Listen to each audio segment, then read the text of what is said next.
any questions, just ask. We'll stop. If you want to do it, we'll let you do it. Yeah, one of the things I wanted to touch on is that if you are going to do fleet washing, you need to pick your poison.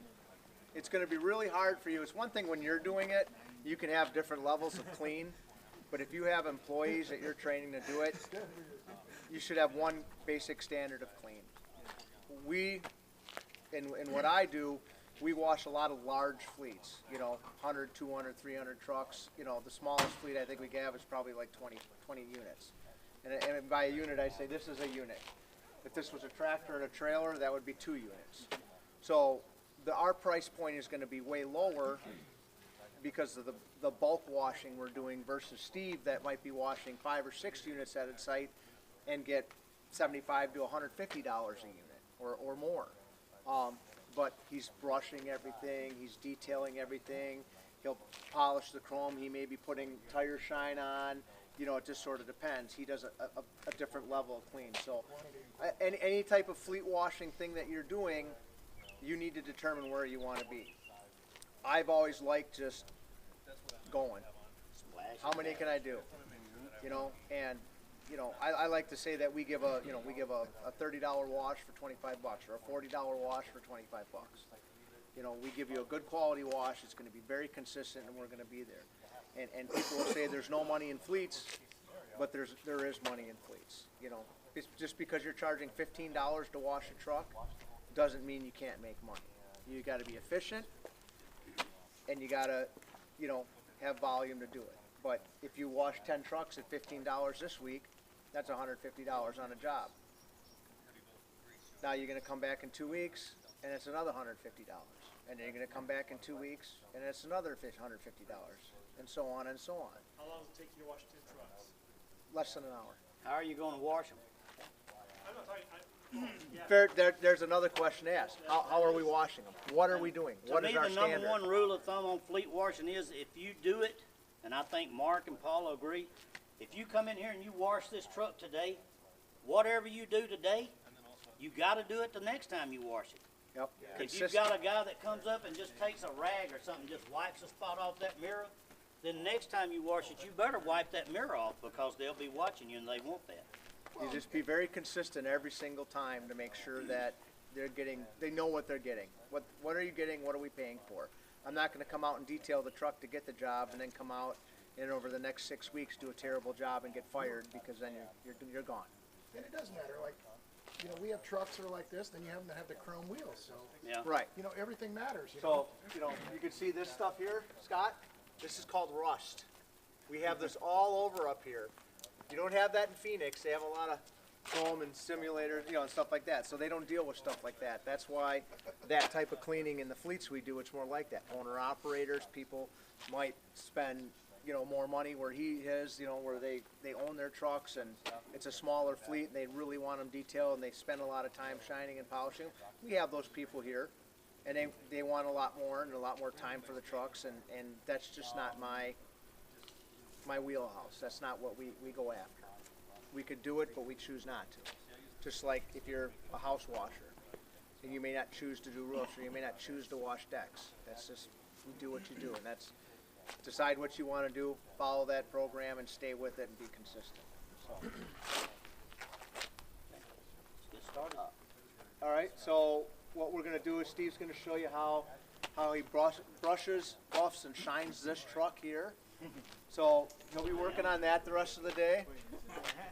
Can't do miracle work. I'm good, but not this good. You can do it. I know. I believe in you. You could actually, we could really clean this truck up.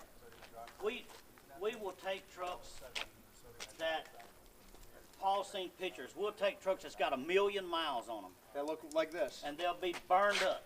Like this. And when we get through with them in one day, they'll look close to a new truck. But you're buffing them out. Yeah, we buff and wax.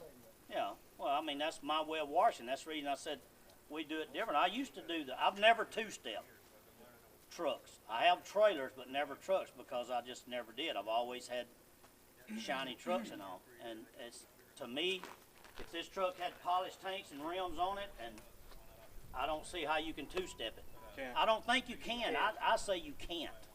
Now, some of y'all may do it every day. If you do, You then can with the right chemicals, but you have to be really quick and really good at what you're doing to prevent damage. And even then, you know, there's a 20% chance that you're going to do and some with damage. you saying that about us, the difference in the way I do stuff and the way Paul does stuff is he goes out and he works all day and works his tail off washing these trucks and makes $900. I go do one truck a day and I make $900 by doing what I do. Everybody's niche, you know, I'm inside a building. I don't have to worry about the rain. I don't have to worry. But then I've got a lot of gas tankers that we wash that are polished aluminum tanks, and we wash those. The only thing I use is Strike Force. So I'm a big Strike Force fan. I use Strike Force. We brush everything. But the cheapest truck wash that I've got where I am is $45, and I've got 18 of them, and we do them every Saturday morning.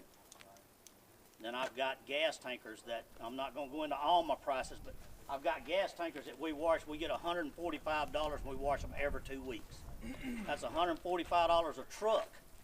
And the way I get $145 a truck is we'll wash this truck, and I'll take a $5 can of McGuire's Tire Shine, and I spray the guy's tires. We'll take window cleaner and I clean the windows, and they see that, and they like it. It's a full service wash. And that's you know. So It's what you get when you go to like a good high-end car wash or something where they clean the inside and do it, and that's his business model. It's people out there to pay it. You don't have to. Yeah. I beat myself up for years on $15 and $20 car washes. The only thing I did was wear out damn equipment, spend money on other equipment, and then I got tired of that. And me and Paul was talking, and you know, and I told him what my idea was, and he says go for it, and I did. And in the last 3 years, I have changed my business totally up. I'm actually making money now, good money. Yep. And I work 5 days a week, except I do have a crew that goes out on Saturday morning, and we start about 7 o'clock, and by 11 o'clock, I'm calling him, and we're on our way home. There's a lot of money to be made. You don't have to be cheap to make money. You can charge more if you're giving a good quality service. People are willing to pay for service and quality. And that's just what it comes down to. People will pay for service and quality, and if they don't want to pay for your service and quality, then you know, either you're not given the service and quality they need, or you need to find something else to do. Yeah, the cheap guy on washing this truck, the cheap guy, where I live at, the way we wash it, we go in there and wash this truck, the guy that's paying 15, 20 or whatever for this truck, if he sees it washed, then he's just going to walk by and look at it. My guys that's paying $45, $50 a truck that we are doing every Saturday, their biggest thing, I've got one customer, and his biggest thing is he'll do this.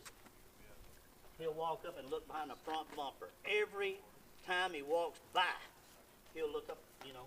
And if it's mud up under there, he don't want that. So what does it take? It takes 2 seconds to roll around, you know, up under there. And on the back, I call it a DOT washing. You got your slack adjusters, your pancakes, your brakes on the back of the truck.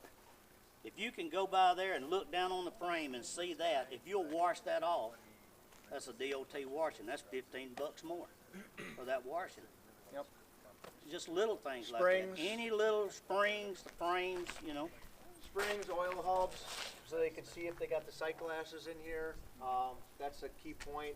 The springs in the back, so they can see the springs in the front, so they can see if they got busted springs when they do their inspections. The pancakes he's talking about, or the little cakes. Yeah, the little The air brake boosters canisters back there. Yep. For the Yeah. there, right there on the back, right under that spring there. You see that big round thing in there? Right under the leaf spring. I call it the DOT washing because I own Right here. trucks for years, and you know the DOT man, you're out there on the side of the road and he's looking at you and he's walking down through there. If he walks and looks, if he doesn't see grease anywhere, then he just walks and keeps checking. But if he sees where oil's run out of that hub there because somebody filled it too much, and he's gonna write you up and your truck's gonna be down. So they'll spend a few more bucks to get that cleaned off. So just detail, just look at it. And it doesn't take a long time to do it. So y'all wanna go ahead? Yeah. Any questions on any of this so far before we show you how we were gonna wash? All right. So what we're gonna do is we're gonna two-step. We're gonna show you how we do a team two-step basically, and this is with a two-man crew. What'll happen is you see, and if the wind's blowing on you, don't be right in the, in the chemical where you're breathing all the stuff in. Um, Or you'll be like this, yeah. dry it out. So what we'll do is one guy will go through and apply a low pH acid soap first, and what that does is that helps to shock and break the electromagnetic bond of the dirt and the surface. So what happens is dirt is attracted to the vehicle as it drives through the air. It creates static, and that static, that electromagnetic bond, actually attracts dirt, road film, and things like that, and it attaches to the surface. So what the acid does is it helps to it lowers the pH, helps to break that bond between that electromagnetic bond. Then we're going to come by with a high pH alkaline soap. In this case, we're using Strike Force, and what that does is that actually makes the dirt. It raises the pH, breaks that bond, releases it from the surface, and then the surfactants and the softening agents and things will keep that dirt suspended in solution. So when you rinse it off, it's like a brush wash without brushing. It's not the same as a brush wash. Anybody that tells you you can clean a vehicle and make it look like you brush without brushing is lying. There's nothing that replaces mechanical agitation on the vehicle. I can get really close, but there is absolutely nothing that will do that without stripping off layers of paint and just really damaging the surface of the vehicle or potentially damaging the surface of the vehicle. So that's where you need to make your decision. Is a 90% clean truck good enough for what we're trying to accomplish, or do they want 100% clean? Do they want a detailed? You know, I have access to tens of thousands of trucks in my metro area. So it's easy for me to do a two-step wash and go out and find work and do this type of stuff. He's in a much smaller metro area. He might have access to thousands of trucks. And they have a much higher standard of what they're looking for because there's fewer people there. They want to polish their trucks. It's more owner-operators. It's smaller trucking companies with the exception of a few big haulers. But again, they had all polished stuff, so that's what they want. They invested a lot of money in that type of stuff. So, you know, figure out what your market is and what you want to determine. So we'll go ahead and do this one real quick and show you.